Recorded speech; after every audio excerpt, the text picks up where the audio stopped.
Hi, in this video I'm going to tell you about the SID chip, which is the audio chip in the Commodore 64, and I'm going to demonstrate how to make music with it using SID Factory 2 music editor.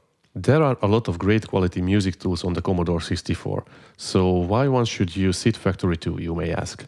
There are many ways of making some noise on the Commodore 64. One of the most hardcore ways is to program the music with basic commands by poking data directly into the memory. However, in the 40 plus years of history of the C64, people have made some nice audio tools and they became more and more user-friendly, where you don't have to be a programmer to understand how to make the computer sing.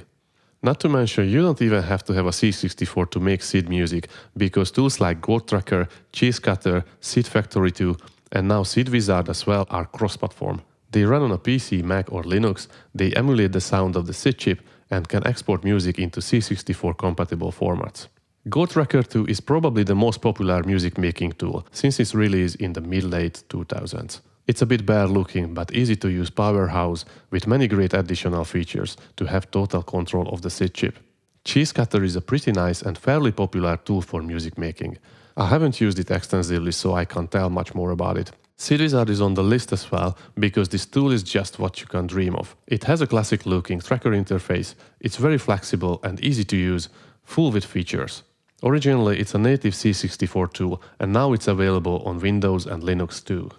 SID Factory 2 is the freshman in the Champions League. It's still in development, but it had already convinced me to switch over from other tools because it's just simply an awesome music editor. A couple of years ago I've set a challenge for myself to test out 12 C64 music editors throughout a year and compose one music per month. I was lucky enough that one of my good friends joined me for the whole year, and I was also supported by a couple of great people, so I didn't do this challenge alone at the end. During this year I found SID Factory 2 and it clicked with me from the first minute. It's one of those modern cross-platform music editors that run on Windows, Mac and Linux, and it's still in development and new features will be added with updates. It comes with a one-screen Hexadecimal interface and it's a perfect match to my workflow and brain capacity. SF2 was created by the legendary C64 composer and programmer Thomas Egeskov Petersen aka Laxity, with the help of Jens Christian Hues aka GCH and Michel Debris aka Youth. More people jump in and add new features from time to time. The editor is available on an open Git repository as well. During this tutorial you might hear strange words like oscillator, waveform, envelope, filter, ring modulation, oscillator sing. I try to give a brief description of each of these words, but I'm not going to go into a lot of details, and I will assume you are familiar with basic audio terms and subtractive synthesis. It's also good to have a very basic knowledge about the SID chip itself. If you have heard of hexadecimal numbers, it's even better. We're going to utilize this knowledge when typing numbers into the editor interface. Here I would like to say thank you to GCH for his excellent written essay of SID Factory 2. It helped me a lot to compile this tutorial. Let's start with the SID chip and sound synthesis.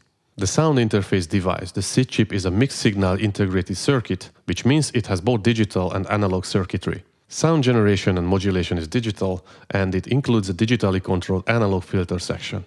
During its lifetime, numerous revisions were introduced in various types of C64s. The 6581, the old SID chip, was way ahead of its time, but due to various manufacturing issues and other reasons, there's basically no identical sounding 6581s out there. I have 3 pieces of the same number 6581s that came out of the doors of the same factory on the same week, but they don't even sound close to each other. The different filter circuit and behavior makes it somewhat unpredictable when using filtering on the voices, and mixing the available waveforms is also unpredictable and buggy. The latest revision is the SID 8580. It is better manufactured and improvements were also introduced to various parts. Its filter is more predictable and stable, mixed waveforms also got an overhaul, and it gives us another great tool to sound design the shit out of this good old synthesizer. In this tutorial I'm going to refer to the latest SID revision, the 8580. Though programming each revision is the same, registers and features are the same, only the mentioned parts are different, which will end up in a different sounding music when played on different SID revisions. This difference in sounding can be so significant that the actual music is nowhere near to the original intention of the composer if the music is not played on the recommended SID revision. If you have experience with subtractive sound synthesis, then you will find the audio features familiar, because the SID is basically a 3-oscillator subtractive synthesizer. The main difference is that instead of tweaking knobs and sliders, we write numbers into various hardware registers of the chip to control the sound. Instructions are written into the chip 50 times per second, aka it's 50 Hz, which is the default on a PAL Commodore 64. On an NTSC machine, it's 60 Hz. It's possible to write registers faster than this. It's called multispeed, so the sound could be controlled on a higher resolution, but we are not going into that territory in this video. Simplified to the bones, we have 3 independent oscillators, each with an envelope generator. The oscillators end up in one filter effect before reaching the main output. The oscillators can be synced and ring modulated. Basic waveforms are triangle, sawtooth, pulse, where you can use width modulation, and noise. These waveforms can be combined, however, due to a bug, they don't always end up in audible output on a 6581. It was fixed on the 8580 revision later. Each oscillator has an envelope generator with ADSR section, where the sound can be further shaped with an attack, decay, sustain and release envelope. The pulse waveform's duty cycle can be modulated. With less scientific terms, the two sides of the pulse waveform is variable, and it gives us a tool to make the sound more exciting and interesting than a Game Boy or an Atari pulse. Though no shame in using simple waveforms, modulation options can make the sound more exciting and less static. At the end of the audio chain there is a 12 dB per octave resonant filter circuit that is capable of working in low pass, high pass, band pass mode and their combinations. Any of the 3 oscillators or all of them can be routed into this filter basically at any time. But keep in mind, the filter is on the main output, so the order of the filter parameter changes do matter. So let's start SID Factory 2. Don't be afraid if it looks different on your screen. I customized mine and also have changed some of the hotkeys, for example octave change. Customizable features can be found in config.ini file. Here at this point I suggest pressing F12, which brings up the help overlay. It's going to be very handy.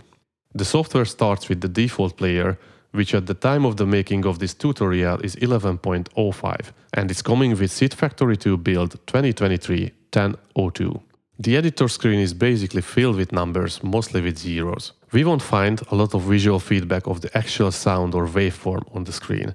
We can control the sound chip by directly writing hexadecimal numbers into its hardware registers. It's not particularly important to be able to work with hexa numbers, but one of the important aspects is to be familiar with the fact it goes from 0 to F. We start counting 0, 1, 2, 3, 4, 5, 6, 7, 8, 9, and here we don't continue with 10, but A. After A comes B, C, D, E and F. And now is the time to continue with 10, 11, 12, and so on and so on. One more important part where it comes handy to understand the meaning of bits and bytes is where numbers have a specific meaning, like 1 means triangle, 2 means sawtooth, 4 means pulse, 8 means noise waveform. Combination of these waveforms are simple by adding their numbers together, like 1 plus 4 equals 5 means the combination of triangle and pulse waveform will be used. It's possible to further combine them by adding more numbers together, or even better, combine them all. 1 plus 2 plus 4 plus 8 equals F. The method is similar with numbering and combination when we control filter types. 9 for low pass, A for band pass, B for low pass and band pass combination, C for high pass, D for low pass and high pass combination, E for band pass and high pass combination, and F for combination of all of the 3 filter types together. Don't be afraid if you don't get it now. I'm going to show you examples later. Now let me introduce you to the sections in this interface. This is the header. This is where the editor's global behavior options are set. Follow on or off means music data will or will not follow playback position, visualizing or not visualizing the progress of the music. Highlights on or off turns notes and values highlighted in the sequence whenever the instrument or command matches what is selected in their tables. Select SID model 6581 or 8580 here. Mode sharp or flat switches music data display from sharp to flat or vice versa. Instead of typing a C, then a sharp and then octave number, SID Factory 2 uses keys arranged all over the keyboard to give access to 2 contiguous octaves at any time. Since there is room for only 2 octaves on a regular keyboard, use F3 to decrease and F4 to increase the octave of the note you want to insert into a sequence. In the top right corner, the current music driver is shown. By default, it's 11.05 in this version of the editor. Music drivers can be loaded separately, and each has a different feature set. For example, this 11.05 has the most complete and full set of features. Other drivers have different sets. For example, a minimalistic driver comes without filter and pulse width modulation option to conserve memory and CPU cycles. We are not going to talk about the other drivers and their feature sets in this tutorial. We can of course use it, but we don't actually need a mouse to work with SID Factory. Press Tab to switch between sections. We're going to start with creating instruments, because we only can make some noise if there is something at hand that makes noise. In the instrument sections, the meaning of numbers in order of appearance, attack, decay, sustain, and release. These together are responsible for the volume envelope. Here we define the envelope with numbers from 0 to F. The next one is flags. We're going to talk about it more a bit later. Now let's just skip it. And here we have arrived to pointers. These values refer to the respective line numbers in each table below: filter, pulse, and wave tables. By default, they refer to the very first row of each table. Press Enter here, give a name to your instrument. Press Ctrl and Enter, and the cursor will jump directly to the respective row in the table. If there is no volume envelope, the instrument will not be audible, so we write some numbers into the sustain and release. The value F in sustain means it's on the maximum, so our instrument will be on its physically possible loudest volume level. I hear you ask, why don't we use attack and decay? The reason is, I want this instrument to start on its loudest level immediately. For this reason, an attack value is not necessary. We could write F into decay, and in most of the cases, it would have the same effect as having written F in sustain. However, decay will help us to further shape our volume envelope if we want to create more complex instruments. Now press Ctrl and Enter on the wavetable's pointer. The cursor jumps into the wavetable's very first line. Here we can set the oscillator to one of the waveforms by typing the waveform's number into the very first slot. 1 is triangle, 2 is sawtooth, 4 is pulse, 8 is noise. Not all of the number combinations will end up in usable output. Let's start with a triangle waveform. Then in the next row we write 7F, which means a loop. The 00 right next to the 7F means the jump point, so in this case the triangle waveform will be looped. Now we test our sound by pressing Shift and Q together. This action will trigger a C4 note because our octave is set to 3 and Q is on the second octave on our keyboard. Pressing Shift and Z on an English keyboard would trigger a C in the third octave. Now press Shift and Q together and hold it. The sound is still pretty short. It gets the length from the release value in the instrument section. Writing the value 1 right next to the waveform value means the gate bit is enabled. Press and hold Shift and Q together and hold it again. Now our sound will be audible until we release the keys. Then the release value kicks in. With this feature we can create infinite looping instruments. Change the triangle waveform to sawtooth and test it. And now check out the pulse waveform. It doesn't do anything, only a click is audible. Why does it happen? The pulse waveform requires an additional value for its width. Without it, this waveform has no width, thus its cycle is only the initial spike. The instrument's pulse pointer gets us to the very first line in the pulse table. Setting the width parameter has to start with 8. This tells to the SID that a pulse width value will follow. 7F in the next row acts similarly to the wavetable 7F. It means we want to jump to the 00 row in our pulse table. Notice that on the bottom left of the screen, the meters act on the width parameters change too. This feature is especially helpful to understand width changes when we modulate the parameter. So how can we modulate it? Insert a couple of lines by pressing Insert key in the table. Then enter a couple of values, meaning we add 10 to the value that is set in the previous line for 10 frames. In the next row, we deduct 10 from the previous line's value for 10 frames. Note that the numbers between 0 and 7FF will add to the original width value. Numbers between FFF and 800 will deduct from the value. Meaning of 8800 is that the pulse width is set to 50%, so the left and right side of the pulse cycle is equal. With 7F now looping at the 01 row, we repeat adding then deducting 10 for 10 frames each. With longer notes it's easier to hear the pulse width modulation, so we enable the gate bit. It's possible to increase the modulation speed with larger numbers. It effectively means that we increase or decrease the initial width value with a larger number in each frame. It results in a faster modulation speed.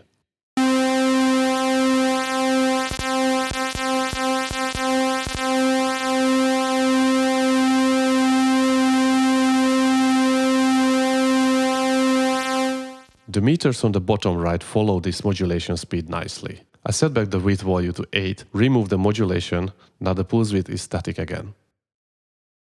Creating more instruments is now a walk in the park. Go to the second row in the instrument section, set wavetable pointer to 02, and now this instrument will get its wave instructions from row 02. With typing 80, then closing it with a 7F02, now we set a loop to the 02 line. We created a noise sound. Writing a C into attack slot creates a long fade-in. F is the maximum value. It ends up in a pretty long sound.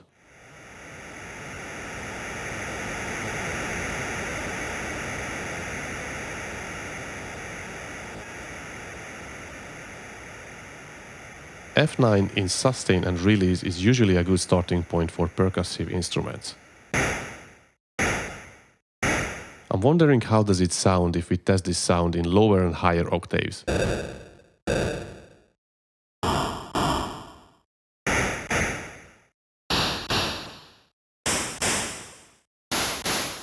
I keep pressing Shift and Q, and I also change octaves by pressing F3 for lowering and F4 for increasing octave.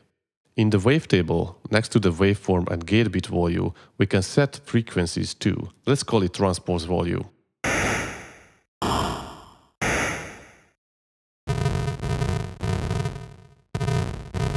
So far we have worked with relative notes. It means we could press other keys than Shift plus Q, the frequency would change. Anything between 00 and 80 adds to the original frequency of the note and goes with it, aka it's a relative addition. It's also possible to work with fixed frequency values, which is often used for percussive instruments. Anything above 80 means an exact frequency and will be played no matter which key on the keyboard you press. These numbers increase the frequency by 1 semitone.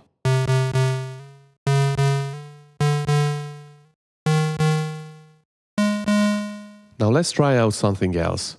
Insert a couple of lines into the wavetable, then type 41 as pulse waveform to each waveform slot. Then increase the transpose value by 3 and the next step by 7. We have created an arpeggio.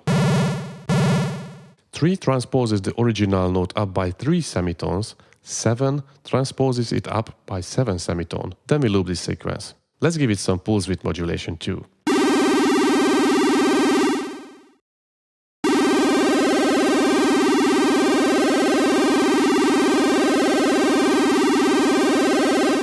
Changing the waveform from pulse to triangle results in a softer tone. And now the pulse width modulation, while it's still active in the background, does nothing to the triangle waveform.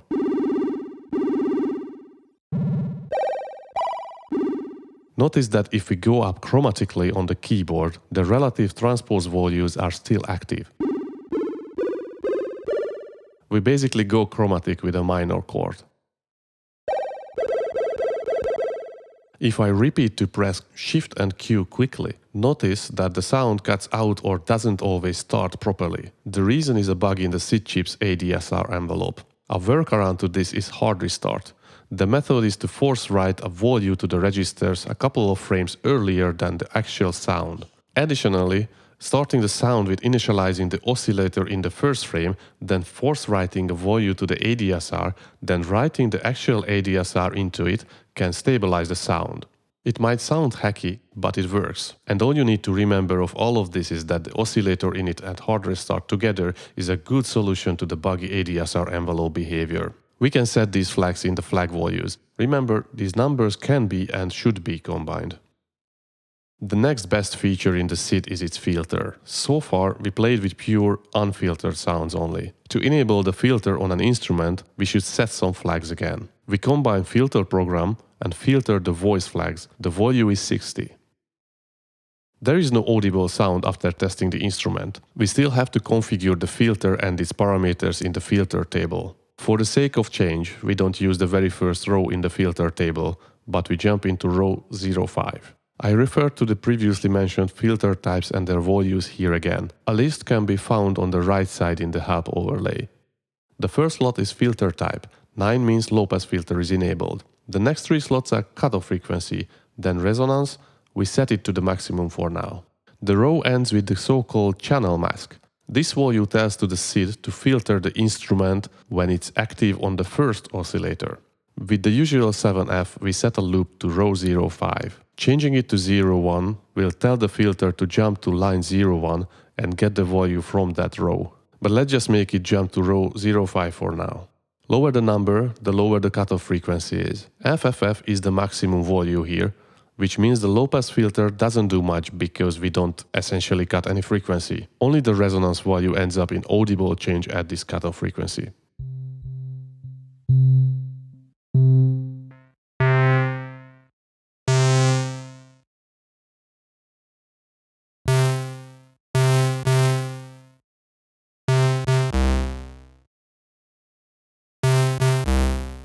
Modulating the filter works the same way as modulating pulse width. Add or deduct from the initial cutoff value for a number of frames, then loop back to a position to repeat it.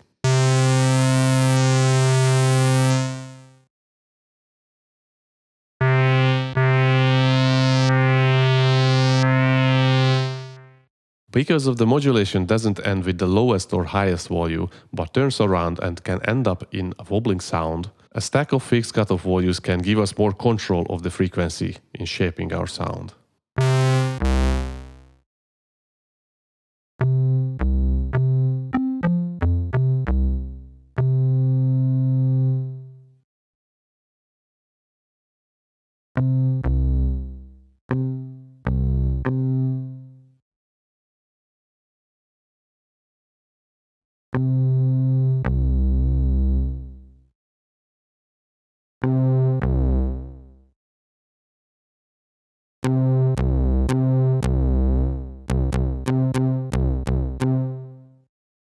We can use the Arpeggio command in the commands section for creating a flexible and reusable arpeggio. It's flexible because the speed of arpeggio can be set in the command, and this command can be used in the sequence together with basically any instrument, except the instruments that have fixed frequencies in their wavetable.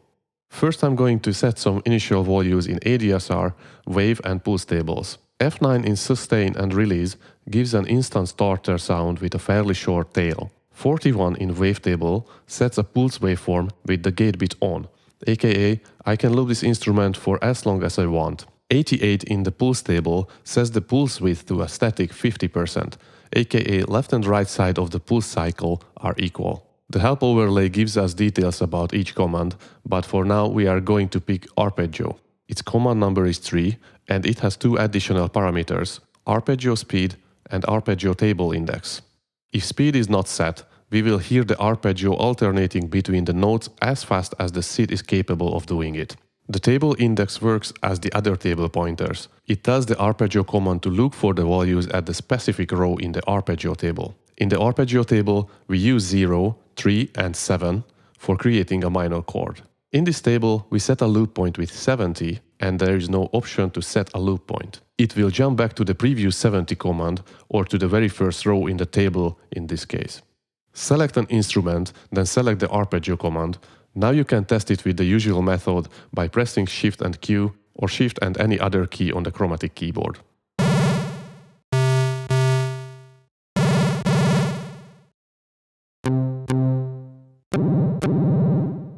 Increasing the value in the second slot changes the speed of arpeggio.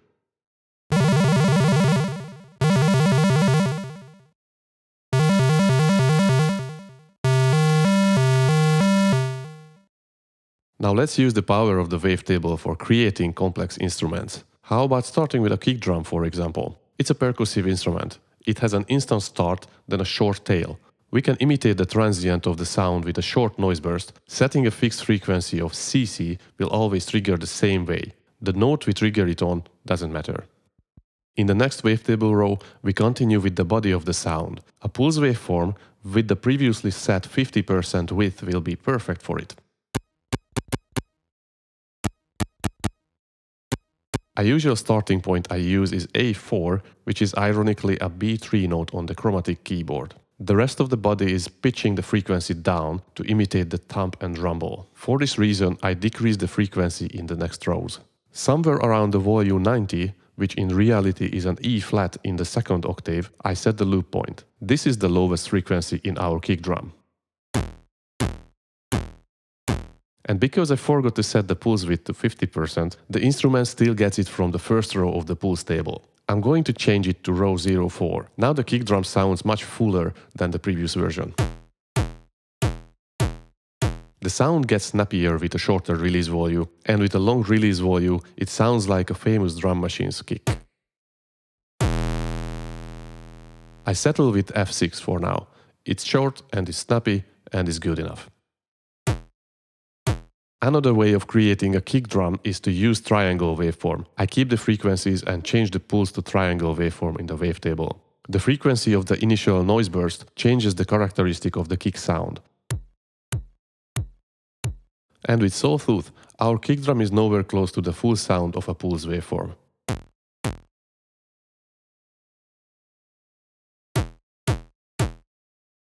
Now we are going to utilize the filter on this instrument. I turn all flags on, because we will need all of them. The overall value is F. The filter pointer gets us to the first row in the filter table. We start here by setting the filter to low pass mode and setting the cutoff to a fairly high frequency. This will let the noise waveform on the first frame to come through as a transient of the kick.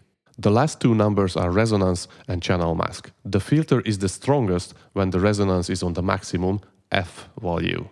And the last value of 1 in the last slot enables the filter on this instrument on the first oscillator only. The trick here is to quickly change the filter's cutoff value from a higher frequency, so the filter closes down quickly. The loop point is on row 02, which leaves the filter on a very low cutoff frequency when the sound ends. Fiddling with the cutoff frequency results in different characteristics. It's great fun to try out some random values and listen to the sound. It can end up as a realistic sounding kick drum.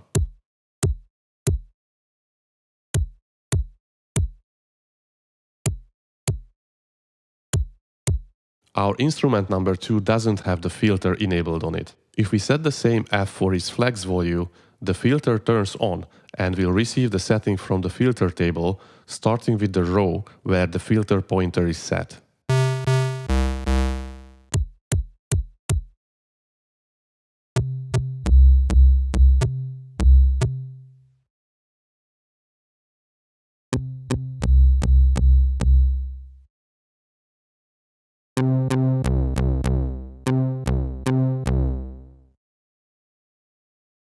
The three columns in the middle are the tracks. Magically, the SID chip does have 3 oscillators too. Is it a coincidence? A sequence is a pattern of data. We can type notes, instrument and music command data into it. Sequences will follow each other based on their order list. This is how our music will progress. Press F1 to play and escape to stop the music. Follow on will track the progress of the music during playback. Follow off doesn't. The very first column in a sequence, A000, refers to the order list and it represents a sequence. Press D on your keyboard while the cursor stands on the 4th column in the first sequence, while C2 appears. We have our octave set in the 2nd octave, and Z represents a C note in that octave. Keep using the chromatic keys to enter more notes into the sequence. Notice that the same notes appear in each track. This happens because we use A000 sequence on each track. It's important to mention that sequences are independent music data that could be used and reused in any of the columns. They will progress with a global tempo that is set in the tempo section on the right. Press Enter on track 2 or left-click with your mouse on this value. Now you can create a new and individual sequence on each track. Press F5 to resize the sequence. We set it to hexa 10, which means our new sequence will be 16 steps long. Sequences can be as long as we want, between 1 and hexadecimal 400 rows. Multiple sequences will build up the music, and by default the music will loop when it reaches the last row on the bottom of the track. If the tracks end at different length, then the music data will loop whenever the actual track reaches the last row. The second column in a sequence is instrument number. Here we can tell the SID to use an instrument. Let's use instrument 01. What a great sequence. I have to change it. Give me a second. Surprise, surprise, the music gets tempo information from the tempo table. By default it's 3, which is quite fast.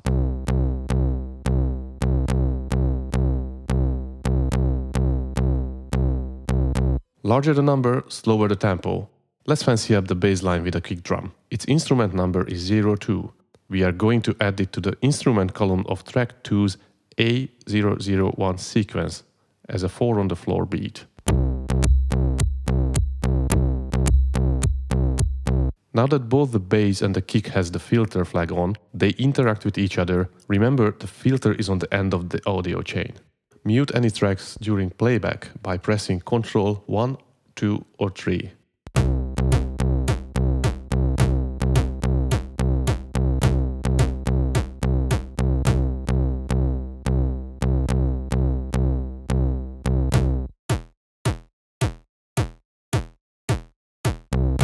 The track to the left takes priority whenever 2 or 3 instruments wants to use the filter at the same time. So in this case, the bass instrument on the first track takes priority over the kick drum on the second track. If we swap track 1 and 2, then the kick drum will take priority of the filter.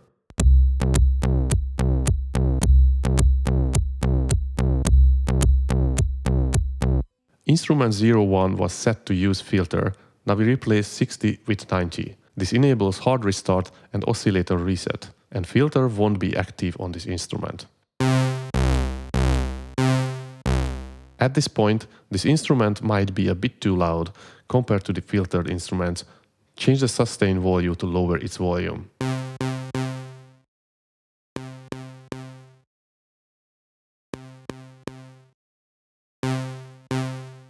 I combine kick drum and bass on the first track. For this, instrument numbers on every fourth row should be set to 02. On these rows, the instrument will switch to the kick drum instrument. Adding instrument 01, the bass in between the kick drums will fill up the empty space. Now the kick and the bass will alternate, as they can't trigger at the same time on the same oscillator.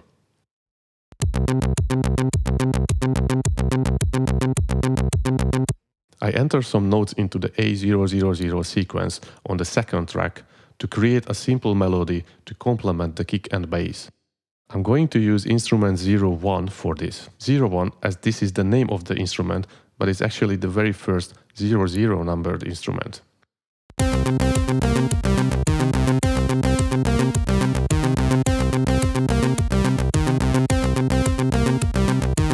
By pressing Shift and Space together in between the notes, I enable the gate bit. Thus, create a legato with using the hold command on the notes.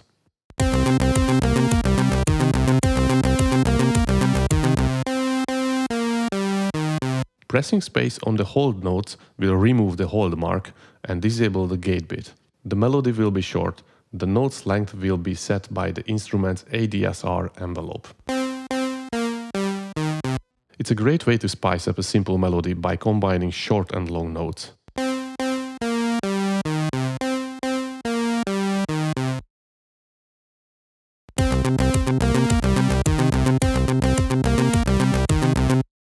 To spice it up even more, we are going to use vibrato command on this instrument. Its command number is 1.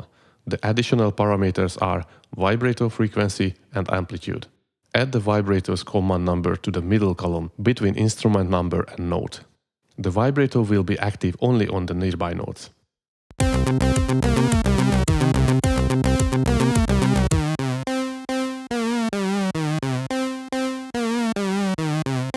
We can go even further. Type the arpeggio's command number left to the first 2 notes. Arpeggio will be active on these 2 notes, then the vibrato command overrides it and will vibrate the legato note.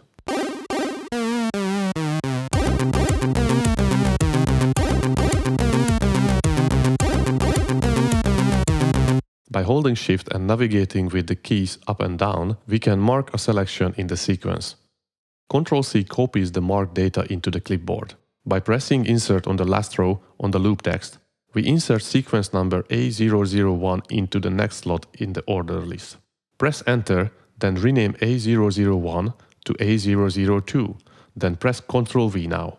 The previously copied music data will be thrown into this sequence. Notice that on the third track we still have A002 sequence and the freshly copied music data appears in there too.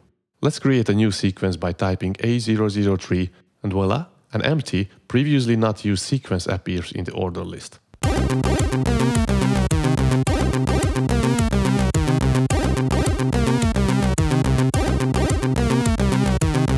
On the top left, we can see these sequence numbers appearing. Here we can't edit the sequence numbers, but marking a selection and copy-pasting them does work.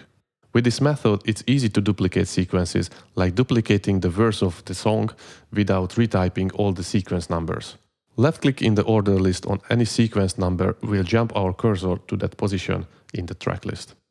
I insert the same sequence into track 2, now track 1 and track 2 are the same length. Press Ctrl and L together. This marks the looping point of the music. This position turns green in the order list. Surprisingly, as we don't have anything in track 3, this doesn't work. Increase the sequence length and insert it into track 3 to match the other track's length. Now we can set the loop point with Ctrl L again. This time it works nicely. Our music will loop the second part of the order list.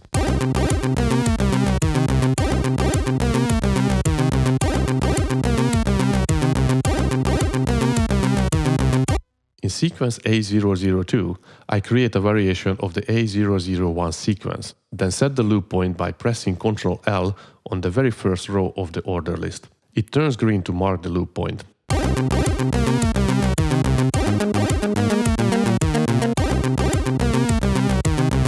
Because I didn't lower the octave when wrote the new bass line into the sequence, it sounds a bit strange 1 octave higher. Press F3 to lower the octave, then type the bass line in again. Side note, a sequence can be transposed up or down by semitones by pressing Shift and F3 or F4. Pressing Ctrl F4 or F3 transposes the sequence up or down by an octave.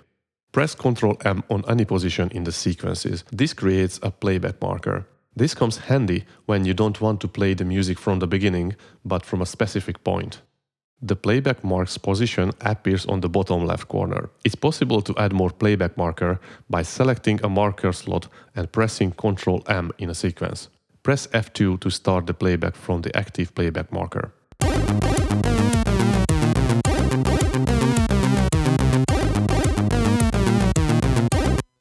In the tempo table, we can set the tempo of a music and we can even create multiple tempo maps. Swing tempo or shuffle tempo can be created by using alternating tempos. For example, tempo 6 will be active on the first row, then tempo 4 will be active on the second row of the sequence. 7F as usual will close this tempo map and will loop it. Go crazy with the tempo maps. As I always say, my motto is, when in doubt, use swing tempo. It always does the job.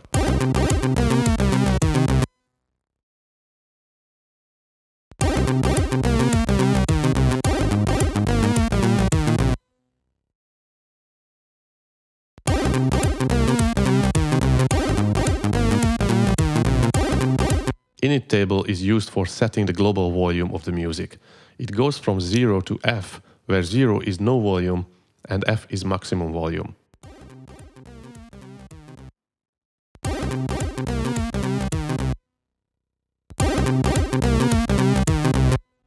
Extreme low tempo does not usually work. The SID chip can't update the registers quickly enough.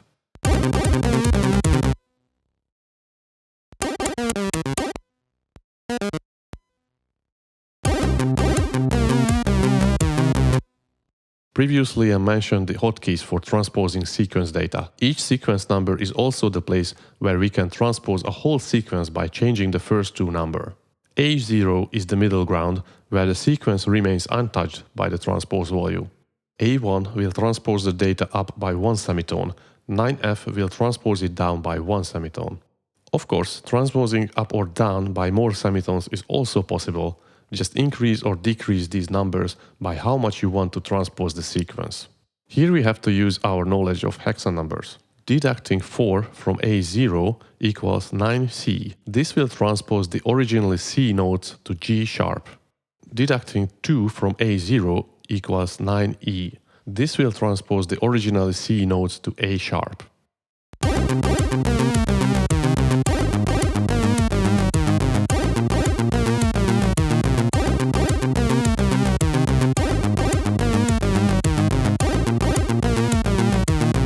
I muted track 1 and track 3, so track 2 will be soloed. By pressing Shift and Enter, it creates an instant glide from the previous note to this current note. This is a very subtle glide between closed notes, and it gets more extreme on larger distances between notes and octaves. And with the gate bit on in the wavetable, it's just a matter of adding hold instructions with Shift and space between notes to make it legato.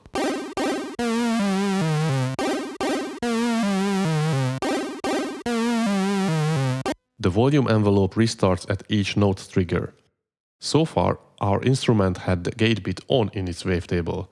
I change it to gate bit off. On each note trigger, the volume envelope is still retriggered.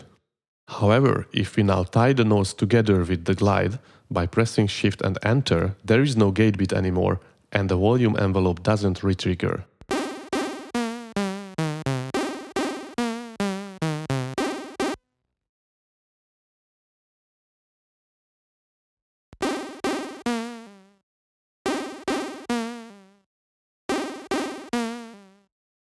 I changed the release value, so this effect acts on the tied notes differently.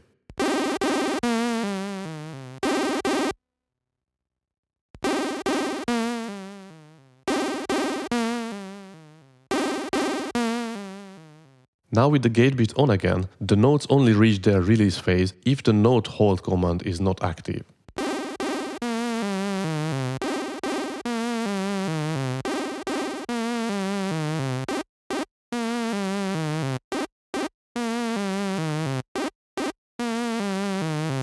It requires a bit of reverse thinking.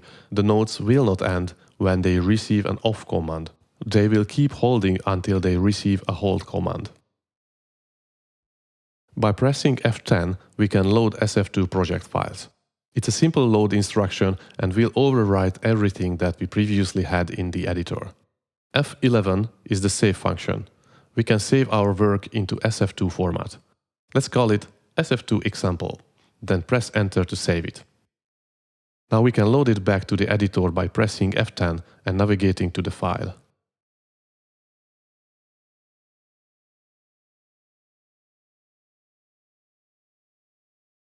F6 brings up the Utilities menu. Statistics shows various statistics data of our music.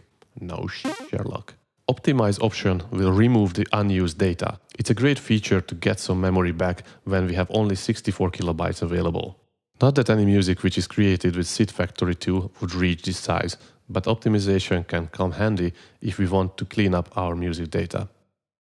Now packing the music data is where we can pack and export our music to a C64 compatible format. We can set a starting memory address and zero page consumption address. These are essentials when we work on a game or demo. Memory on a C64 is limited and we need to know where our music will be loaded in the memory to be able to reach and play it.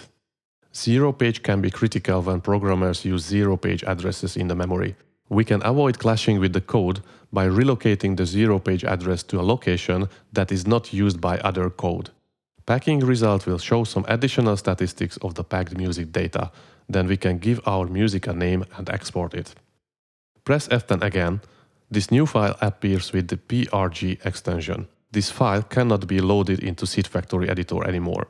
This is now a binary code for the Commodore 64.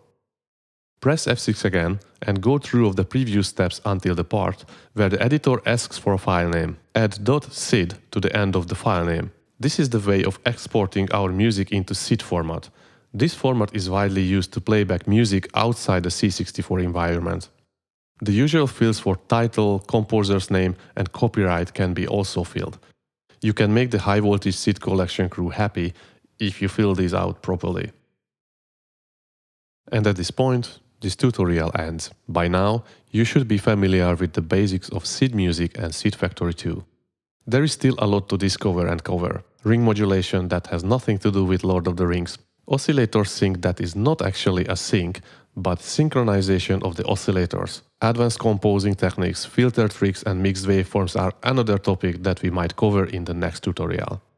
Until then, thank you for watching, thank you for your patience. I wish happy composing and many SID music. See you later.